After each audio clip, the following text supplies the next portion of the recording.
మన రాష్ట్రంలో ప్రభుత్వం గుడ్డెద్దు చేన్ల పడ్డట్టుగా రాష్ట్ర ప్రభుత్వ వ్యవహారం ఉన్నది. ఏ అంశం మీద కూడా ఒక స్పష్టత కానీ ఒక ప్రణాళిక కానీ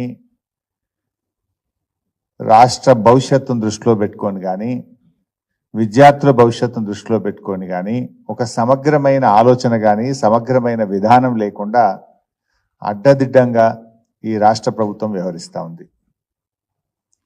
ముఖ్యంగా నిన్న మెడికల్ అడ్మిషన్స్ విషయంలో ఎంబీబీఎస్ సీట్ల అడ్మిషన్ల ప్రక్రియకు వైద్య ఆరోగ్య శాఖ ఏ నోటిఫికేషన్ అయితే ఇచ్చిందో ఇది మన తెలంగాణ విద్యార్థులకు భవిష్యత్ తరాలకు తీరని నష్టం చేసే విధంగా ఉంది.